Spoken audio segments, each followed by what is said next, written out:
ఒక్కసారి గనక ఈ చీజ్ కేక్‌ని మీరు టేస్ట్ చేస్తే మళ్ళీ మళ్ళీ అయితే మీరు నాకు కావాలని మీరే ఆర్డర్ ఇస్తారు.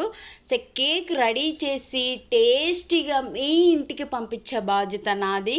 అలానే టేస్ట్ చూసి రివ్యూ ఇచ్చే బాధ్యత అయితే మీది. సో ఈ కేక్ కనుక మీకు కావాలంటే ఇదే యూట్యూబ్ ఛానల్ మీద నా ఇన్‌స్టా ఐడీ కూడా ఉంటుంది. అక్కడ మీరు మెసేజ్ చేస్తే నేనైతే బాగా హైజీనిక్‌గా కేక్ అయితే రెడీ చేసి మీ ఇంటికైతే నేను పంపిస్తాను. సో పంపించే పూచి నాదనమాట. ఒక్కసారి టేస్ట్ చేస్తే ఇంక ఎన్ని కేకులు ఆర్డర్ ఇస్తారో మీకే తెలీదనమాట.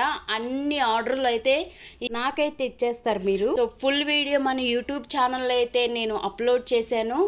ఎలా మెజర్మెంట్ తీసుకోవాలి, అసలు ఏమేం కావాలనేది ఫుల్ వీడియో మన యూట్యూబ్ ఛానల్లో చూడండి. అలానే కేక్ అయితే కావాలంటే సేమ్ ఐడి మీద ఇన్స్టా కూడా ఉంటుంది. అక్కడ కనుక మీరు మెసేజ్ చేస్తే నేను కంపల్సరిగా టేస్టీగా మీకు నచ్చేలాగా మీరు మెచ్చేలాగా ఫుల్ హైజీనిక్తోనైతే ఈ చీజ్ కేక్ అనేది రెడీ చేసి మీ ఇంటికైతే నేను పంపిస్తాను. సో మన ఛానల్ మొదటిసారి చూస్తుంటే సబ్స్క్రైబ్ చేసుకోండి. అస్సలు మా ఇంట్లో ఈ కేక్ని ఎన్నిసార్లు తిన్నానంటే చెప్పలేమన్నమాట.